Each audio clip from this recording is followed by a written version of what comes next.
mas pinalakas.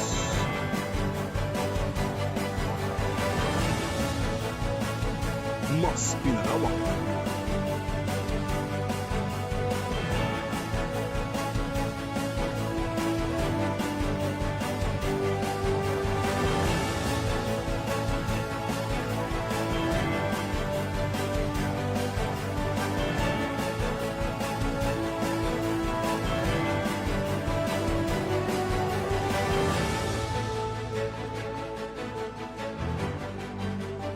Buong pwersang maghahatid ng mga balita at mahalagang impormasyon sa anumang panig ng mundo.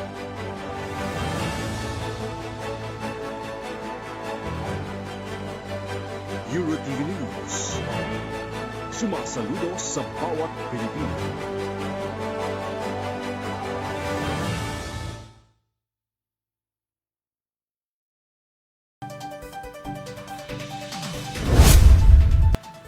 Magandang araw, narito na ang mga balitang hatid sa inyo ng EuroTV Balitang Tapat ngayong tanghali. Kami ang inyong magiging tagapaghatid balita, ako si Mia Layagi. At ako naman si Dan Villegas para sa detalye ng mga balita. Sa ilang araw na pamamalagi nito sa Exclusive Economic Zone ng bansa, namataan na ang monster ship ng China Coast Guard na wala na sa Scottish Shoal sa West Philippine Sea. Kinumpirma ni Navy spokesperson for the West Philippine Sea na si Rear Admiral Roy Vincent Trinidad ang pag-alis ng China Coast Guard ship sa Exclusive Economic Zone ng bansa. Gayunpaman, hindi nito nilinaw kung kailan umalis ng bisinidad ang monster ship ng China kung saan doon nakadeploy ang patuloy na presensya ng Philippine Coast Guard BRP Teresa Magbanwa. Wala namang naitala na kapalitan na sabing CCG ship ayon kay Navy spokesperson R.A. Trinidad.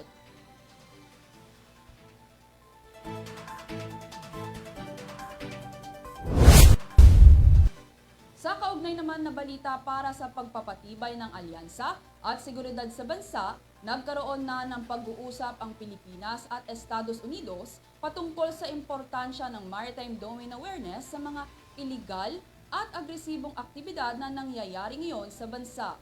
Tunghayan ang detalye ng balita sa report na ito. Pinag-usapan na ng Pilipinas at Estados Unidos ang tungkol sa pagpapatibay ng seguridad at diskusyon sa maritime domain awareness kontra sa mga mapanlinlang at agresibong gawain na nangyayari ngayon sa bansa.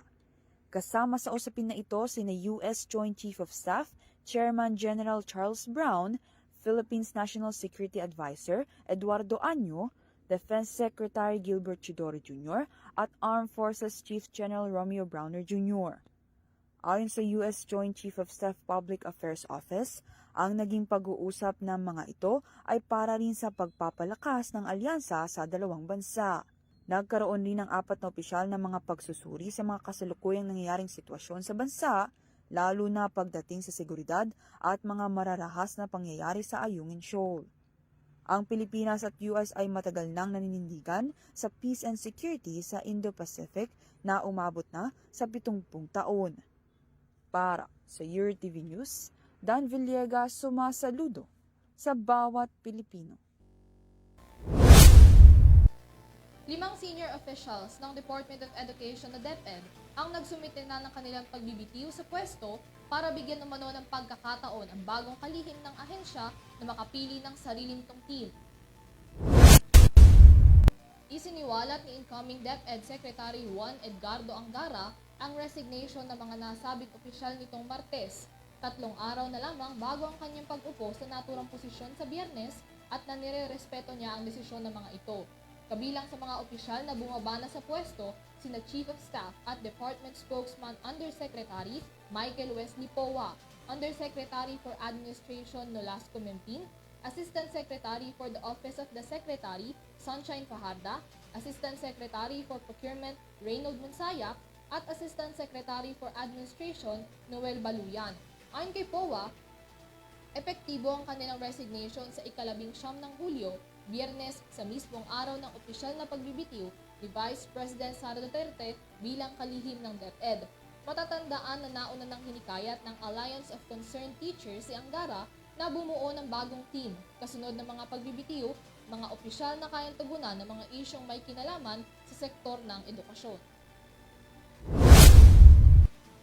Para sa iba pang balita, inatasan na ng Korte Suprema ang Senate Committee on Women, Children, Family Relations and Gender Equality na tumugon sa petisyon ni suspended Banban Tarlac Mayor Alice Guo na kanselahin ang sabina laban sa kanya.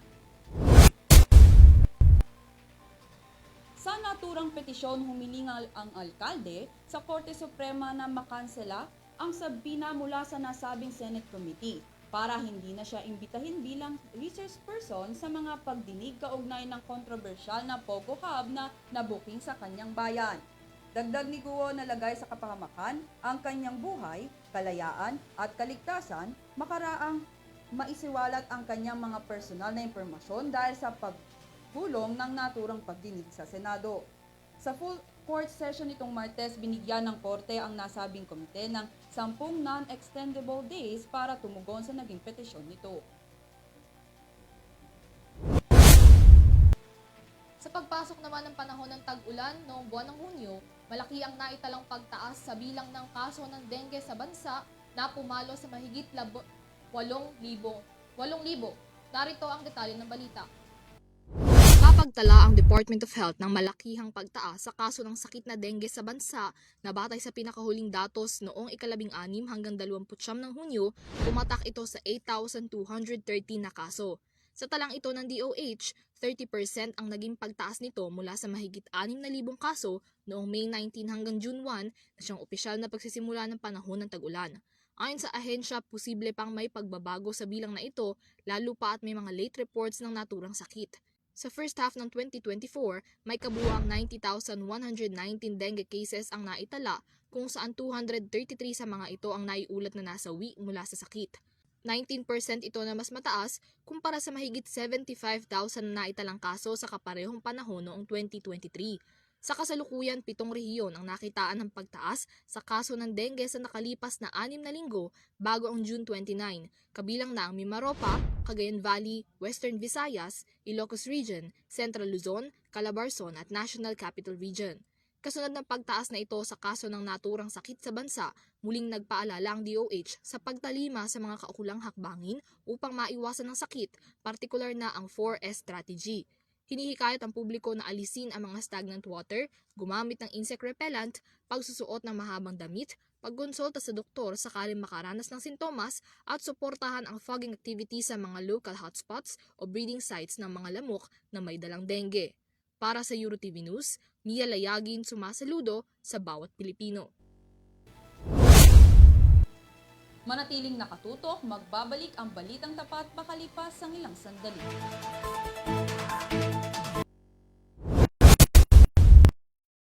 Gusto mo bang magpa-billboard? Sa Green Hills Promenade, Magallanes, Pasay Commercial Center o sa Taft, Pasay Rotonda kaya? Sagot yan ng Modero Talent Management Services and Advertising Company by Jovil Joy Modero Reyes. Sa mga nais magpa-billboard, bisitahin lamang ang numerong nasa inyong screen.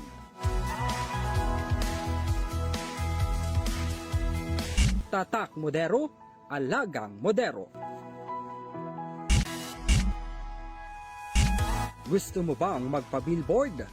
Sa Green Hills Promenade, Magallanes, Pasay Commercial Center o sa Taft, Pasay Rotonda kaya? Sagot yan ng Modero Talent Management Services and Advertising Company by Jovil Joy Modero Reyes. Sa mga nais magpa-billboard, bisitahin lamang ang numerong nasa inyong screen.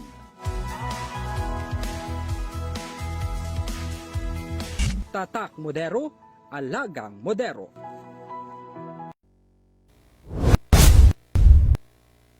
Balik tayo sa mga balita, isang tahanan naman para sa mga PWDs, matatanda at cancer patients ang bubuuin ng mga Antipolo PWDs advocates sa lugar upang magbigay ng tulong sa mga ito. Narito ang balita.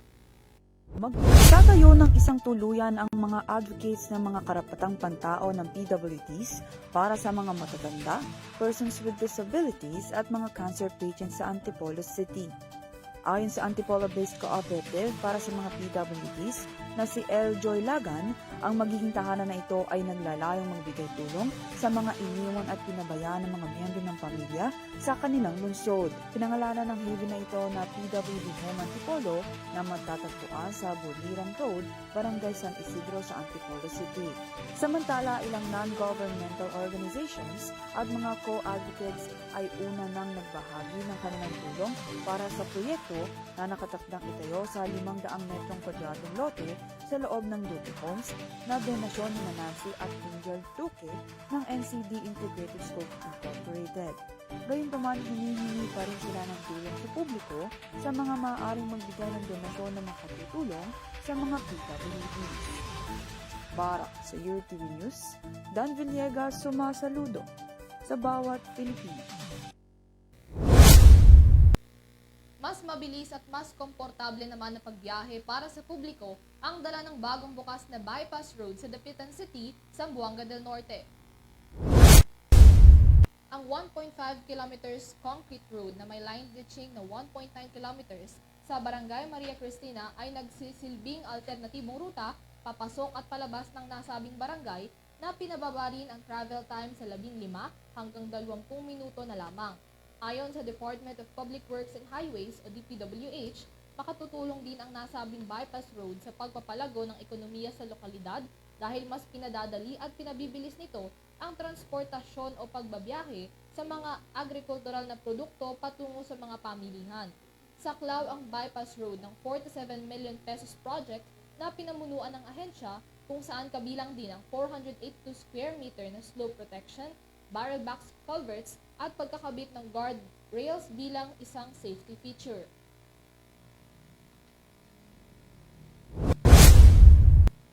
Para naman sa balitang abroad, siya mampatay at nasa higit 20 naman ang sugatan matapos ang nangyaring palitan ng putok ng baril sa isang moske sa United Arab Emirates. Tunghayan ang detalye ng balita sa aking report. Kasama sa nasawisan nangyaring insidente ang 3 attackers kung saan ilan naman ang sugatan matapos ang nangyaring pag-atake sa nasabing moske. Ayon sa mga otoridad, 4 na Pakistanis, 1 Indiano at 1 police officer ang ilan sa mga napatay sa engkwentro. Pinaputokan ng mga sospek ang mga sumasamba sa moske at nakipagpalitan ng putok sa mga puwersang panseguridad ng Oman hanggang umaga. Gayunpaman hanggang ngayon ay wala pa rin inilalabas na impormasyon ng pulisya ng bansa patungkol sa posibleng motibo sa nangyaring krimen, pati na rin ang mga pagkakakilanlan ng mga sospek. Samantala, inangkin naman ng Islamic State ang responsibilidad sa insidente sa isang bihirang pangyayari sa isa sa mga pinakamatatag na bansa sa Middle East. Para sa UTV News, Dan Villegas sumasaludo sa bawat Pilipino.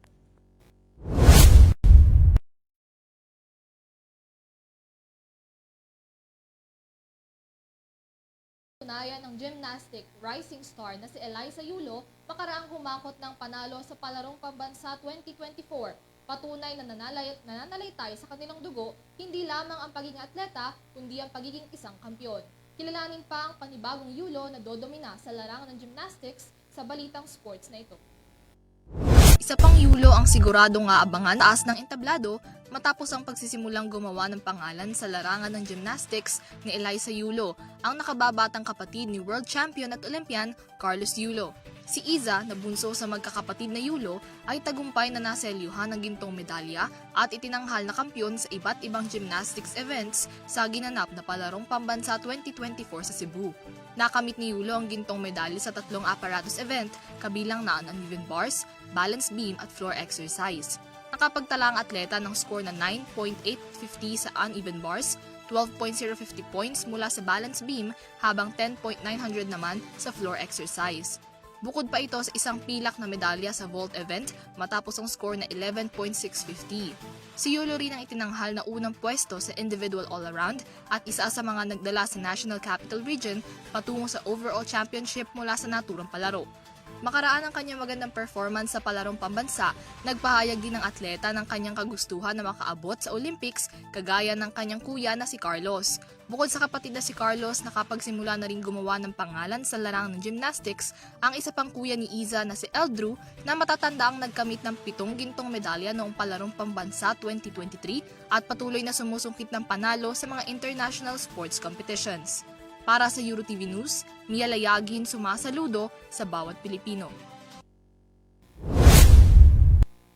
At yan ang maiinit na balita ngayong tanghali. Hatid sa inyo ng Balitang Tapat.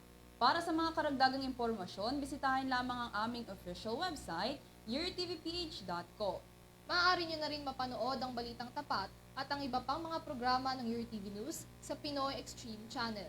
Maraming salamat sa inyong pagsubaybay. Muli, ako si Mia Layagi. At ako naman si Dan Villegas. Para sa patas at tapat na pagbabalita, ito ang EuroTV Balitang Tapat. Sumasaludo sa bawat Pilipino.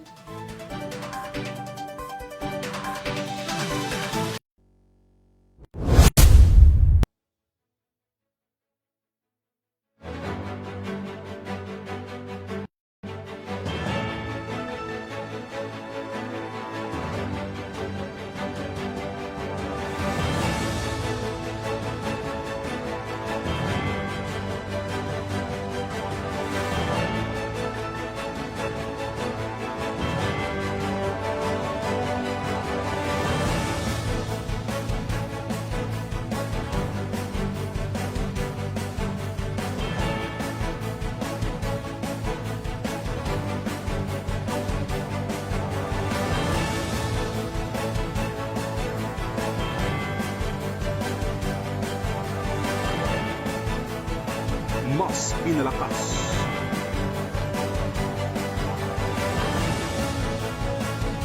mas pinalawak,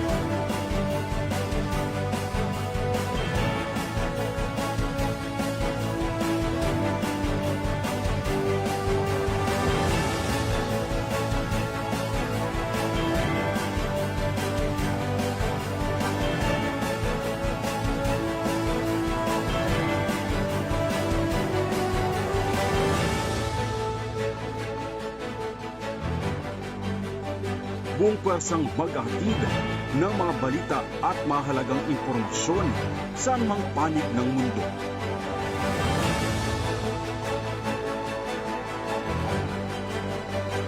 EuroTV News. Sumasaludo sa bawat Pilipino.